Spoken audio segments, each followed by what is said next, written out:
కాసేపట్లో Hyderabad చేరుకోనున్న trainee IPS Uday Krishna Reddy ఒంగోలులో ఎన్టీవీకి exclusive interview ఇచ్చారు. హైకోర్టులో రేపు ఉదయ్ కృష్ణారెడ్డి క్వాష్ పిటిషన్పై విచారణ జరగనుంది. అత్తాపూర్ పోలీస్ స్టేషన్కు రానున్నారు ఉదయ్ కృష్ణారెడ్డి. తనపై వచ్చిన ఆరోపణలు అవాస్తవాలన్నారు ట్రైనీ ఐపీఎస్ ఉదయ్ కృష్ణారెడ్డి. తానెక్కడికి పారిపోలేదన్నారు. జరిగిన గొడవలు చూసి తన నానమ్మ అనారోగ్యానికి గురి కావడంతో ఆమెను చూడ్డానికి సొంతూరు ఊళ్లపాలెం వెళ్లానని చెప్పారు. పోలీస్ న్యాయ వ్యవస్థలపై తనకు నమ్మకం ఉందన్నారు. తనంతట తానే విచారణకు హాజరు కాబోతున్నట్లు ఎన్టీవీకి చెప్పారు ఉదయ్ కృష్ణారెడ్డి. కోర్టు పరిధిలో ఉన్న కారణంగా కేసుకు సంబంధించిన వివరాలను వెల్లడించలేనన్న ఉదయ్ కృష్ణారెడ్డి తన నిర్దోషిత్వాన్ని నిరూపించుకుంటానన్న విశ్వాసం వ్యక్తం చేశారు. పూర్తి గ్రామీణ నేపథ్యం నుంచి వచ్చిన తనకు వ్యవస్థల మీద విశ్వాసం ఉందన్నారు. విచారణ నోటీసులు ఇవ్వడానికి హైదరాబాద్లో గతంలో తాను తాత్కాలికంగా ఉన్న ఇళ్లకు పోలీసులు వెళ్లారని, అందుకే తాను అక్కడ లేనని చెప్పి ఉంటారన్నారు. తన శాశ్వత చిరునామా అయిన ఊళ్లపాళానికి ఎటువంటి నోటీసులు రాలేదన్నారు ఉదయ్ కృష్ణారెడ్డి. నాతోటి ట్రైనీ ఐపీఎస్ చేసిన ఫిర్యాదులు అవుతున్నాయి, అవన్నీ అవాస్తవం. మీడియాలో వస్తున్న కథనాలన్నీ. అందరికీ నమస్కారం అండి. నా మీద నాతోటి ట్రైనీ ఐపీఎస్ చేసిన ఫిర్యాదులు అవుతున్నాయి, అవన్నీ అవాస్తవం. మీడియాలో వస్తున్న కథనాలన్నీ చూసి మన ఆయన అనారోగ్యానికి గురయ్యారని తెలిసింది. అందుకే ఆమెని కలుద్దామని చెప్పి నేను ఊళ్లపాలెం బయలుదేరి వచ్చాను. అయితే నేను ఎక్కడికి పరారీలో లేనండి. న్యాయ వ్యవస్థ పైన, పోలీస్ వ్యవస్థ పైన నాకు సంపూర్ణమైనటువంటి విశ్వాసం ఉంది. విచారణ అధికారులకి మొత్తం నేను సహకరిస్తాను. అదేవిధంగా నేను పరారీలో ఉన్నాననేది అవాస్తవం. అందుబాటులోనే ఉన్నాను. దాంతోపాటుగా నేను హంబుల్ బ్యాక్గ్రౌండ్ నుంచి, గ్రామీణ నేపథ్యం నుంచి వచ్చి ఇక్కడ దాకా చేరుకున్నాను. సో ఈ నేపథ్యంలో నేను పూర్తిగా వ్యవస్థలన్నిటికీ, వ్యవస్థల యొక్క విలువలకి కట్టుబడి ఉంటాను అని చెప్పి మీడియా ముఖంగా అందరికీ తెలియజేసుకుంటున్నానండి. ధన్యవాదాలు.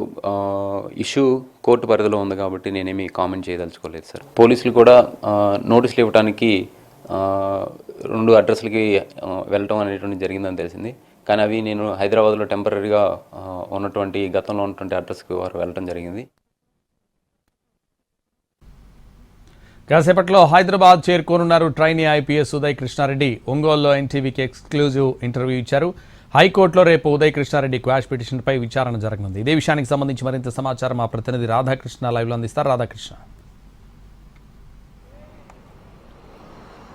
సంతోష్, కానిస్టేబుల్ స్థాయి నుండి సివిల్స్ ర్యాంకు సాధించి ట్రైనీ ఐపీఎస్గా ఉన్న ఉదయ్ కృష్ణారెడ్డిపై వచ్చిన అభియోగాలపైన సర్వత్రా ఉత్కంఠత మాత్రం నెలకొని ఉంది. ఎందుకంటే ఇప్పటికే అత్తాపూర్లో కేసు నమోదు కావడం, అలాగే డీసీపీ లావణ్య నాయక్ని ప్రత్యేక విచారణ అధికారిగా నియమించడం, ఇప్పటికే ఎవరైతే అభియోగాలు చేసిన ట్రైనీ లేడీ ఐపీఎస్ ఉందో ఆమెకు సంబంధించిన స్టేట్మెంట్ రికార్డ్ చేయడం, ఇదంతా కూడా పూర్తి స్థాయిలో ఇప్పటికే జరిగిపోయింది. నెక్స్ట్ ఇప్పుడు మిగిలింది అభియోగాలు ఎదుర్కొంటున్న ట్రైనీ ఐపీఎస్గా ఉన్న ఉదయ్ కృష్ణారెడ్డి. అతను కొద్దిసేపటి క్రితమే ఎన్టీవీతో ఎక్స్క్లూజివ్గా ప్రకాశం జిల్లాలో మాట్లాడడం జరిగింది. తన నిర్దోషిత్వాన్ని తాను నిరూపించుకుంటాను, తనకు న్యాయ వ్యవస్థ పైన పూర్తి స్థాయిలో నమ్మకం ఉందంటూ కూడా వ్యాఖ్యలు చేయడం జరిగింది.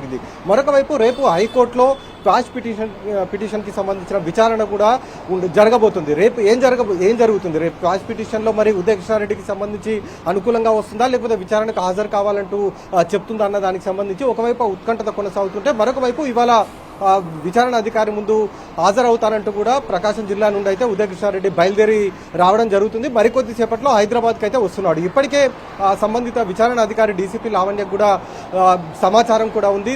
ఉదయ్ కృష్ణారెడ్డి వస్తున్నాడన్న విషయం తనకు తెలుసు, కానీ ఎక్కడ వచ్చి విచారణకు హాజరవుతాడన్న దానికి సంబంధించి మాత్రం ఇంకా పూర్తి స్థాయిలో క్లారిటీ లేదనేది విచారణ అధికారి చెప్తున్నారు. మనకు అందుతున్న సమాచారం ప్రకారం అయితే నేషనల్ పోలీస్ అకాడమీకి వెళ్లే అవకాశం ఎక్కువగా కనబడుతుంది. ఎందుకంటే ఇప్పటివరకు ఈ కేసు అత్తాపూర్లో నమోదైనప్పటికీ విచారణ అధికారిగా షీటీమ్స్కి సంబంధించిన డీసీపీని నియమించడంతో ఒకవైపు భరోసా సెంటర్ దగ్గర ఉన్న షీటీమ్స్ కార్యాలయంకి వస్తాడని భావించినప్పటికీ ప్రస్తుతం అక్కడ అధికారి అందుబాటులో లేరు కాబట్టి నేషనల్ పోలీస్ అకాడమీకి వచ్చే అవకాశం కనబడుతుంది. అక్కడే అతనికి సంబంధించిన స్టేట్మెంట్ రికార్డ్ చేయడం కానీ, లేదా మరి నోటీసులు ఇచ్చి తర్వాత విచారణకు రమ్మంటారా అనేది కూడా చూడాల్సి ఉంటుంది. ఎందుకంటే ఇష్యూ మొత్తం జరిగింది కూడా నేషనల్ పోలీస్ అకాడమీలో జరిగింది కాబట్టి అసలు ఏం జరిగింది, రూమ్లోకి వచ్చిన తర్వాత గొడవ జరిగింది అనడం, ఇదంతా కూడా పలు రకాల అభియోగాలు ఉదయ్ కృష్ణారెడ్డి పైన లేడీ ట్రైనీ ఐపీఎస్ మోపడం జరిగింది. కాబట్టి అసలు ఏం జరిగింది అన్న దానికి సంబంధించి పూర్తి స్థాయి సమాచారం, అలాగే స్టేట్మెంట్ రికార్డ్ చేయాలంటే ఖచ్చితంగా నేషనల్ పోలీస్ అకాడమీలో ఎక్కడైతే ఉదయ్ కృష్ణారెడ్డి ఉంటున్న క్వార్టర్స్ దగ్గర స్టేట్మెంట్ రికార్డ్ చేసే అవకాశం ఎక్కువగా కనబడుతుంది కాబట్టి మరికొద్ది సేపట్లో అతను హైదరాబాద్కు చేరుకుంటారు. హైదరాబాద్కు చేరుకున్న తర్వాత ఎక్కడికి వెళ్తాడు అనేది కూడా చూడాల్సి ఉంటుంది. నేషనల్ పోలీస్ అకాడమీకి వెళ్తాడా లేకపోతే రేపు క్వాష్ పిటిషన్ ఉంటుంది కాబట్టి క్వాష్ పిటిషన్ ఆదేశాలకు అనుగుణంగా విచారణకు హాజరవుతాడా అన్న దానికి సంబంధించి కూడా చూడాల్సి ఉంది. Right, thank you Radhakrishna.